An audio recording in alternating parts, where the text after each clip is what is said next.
Assalamualaikum warahmatullahi wabarakatuh. Perkenalkan, nama saya Puan Nazwa Abdillah dengan NIM B1011221079.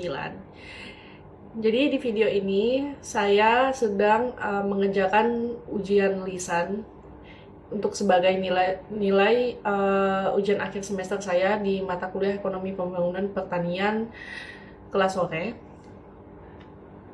Jadi untuk menjawab beberapa tiga pertanyaan. Pertama, saya akan menjawab pertanyaan pertama. Apa sebenarnya permasalahan pembangunan pertanian di Indonesia dan bagaimana solusi pemecahan masalah pembangunan pertanian tersebut? Jadi, jika kita melihat sensus pada tahun 2023, permasalahan terbesar pembangunan pertanian itu menurut saya tuh dan menurut sensus juga gitu kan, adanya penurunan jumlah pelaku usaha pertanian dan rendahnya regenerasi petani. Pertama, jumlah usaha semakin menurun, usaha pertanian itu semakin menurun. Dari data yang saya dapatkan, BPS mencatat bahwa pada tahun 2023 terdapat 29,36 juta usaha pertanian, turun sebesar 7,42% yang dibandingkan tahun 2013 yang mencapai 31,7 juta usaha petani.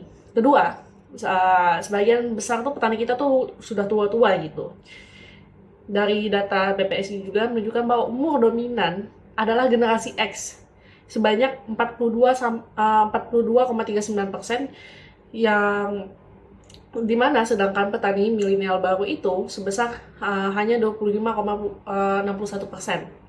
Lalu ketiga, pertanian kita masih didominasi oleh pola tradisional gitu, dengan dengan diversifikasi gitu, mekanisasi serta hilirisasinya itu yang belum merata gitu. Jadi penggunaan teknologi yang seperti AI yang kita temui sampai saat ini tuh, yang dimana tuh udah diterapkan di beberapa negara seperti negara Jepang, negara India saja sudah menggunakan AI di dalam pertanian.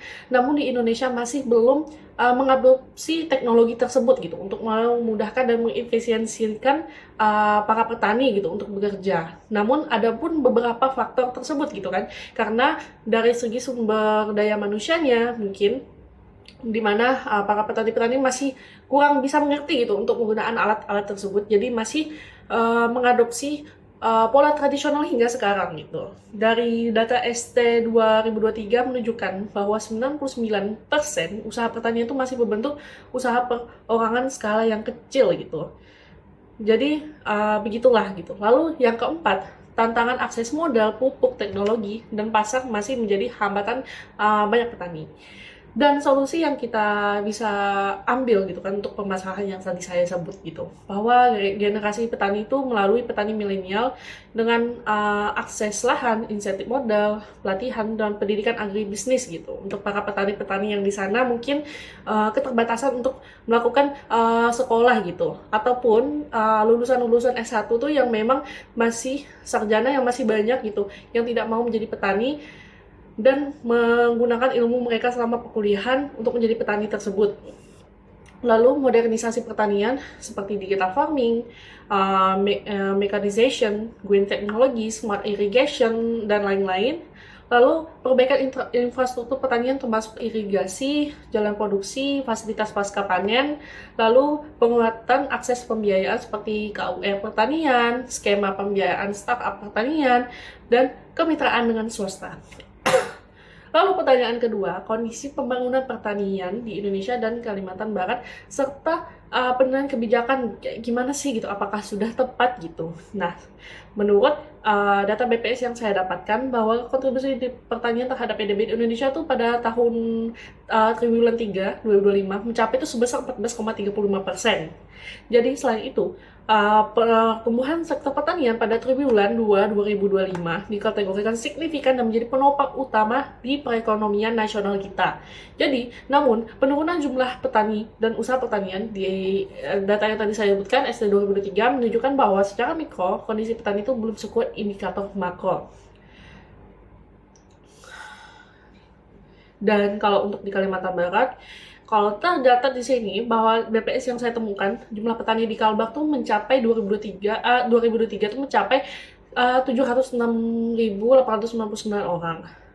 Lalu kondisi produksi padi di Kalbar tahun 2023 mencapai 700.000 ton dengan luas panen 224.000 hektar gitu. Namun produktivitas di sini tuh masih fluktuatif, akses pupuk dan cuaca ekstrim menjadi tantangan utama, dan beberapa juga kalau kita lihat kita flashback gitu di kelas kemarin presentasi gitu kan, bahwa banyak sekali petani-petani yang menjadikan salah satu petani itu menjadi acuan hidup gitu, sebagai pendapatan untuk menghidupi anak-anaknya, untuk sekolah anak-anaknya gitu.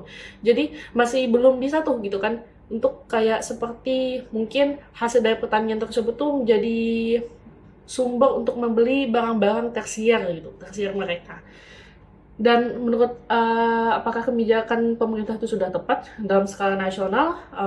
Kebijakan pemerintah itu seperti KUR, pertanian asisten, food estate, dan revitalisasi itu sudah mendukung sih secara makro. Terbukti dari stabil kontribusi pertanian terhadap PDB. Namun kebijakan itu menurut saya itu masih perlu menyentuh petani-petani kecil gitu, karena kita bisa lihat di Kalimantan Barat tuh masih banyak sekali gitu kan, yang kita bisa lihat menggunakan mata kita sendiri bahwa banyak petani kecil yang masih belum tersentuh, ada yang masih belum tersentuh di secara teknologi gitu. Dan akses lahan juga, beberapa lahan pertanian itu juga masih kayak bingung gitu kan bagaimana mengurus surat-suratnya gitu. Dan memperkuat ketahanan pangan daerah, termasuk di daerah saya yaitu Kalimantan Barat.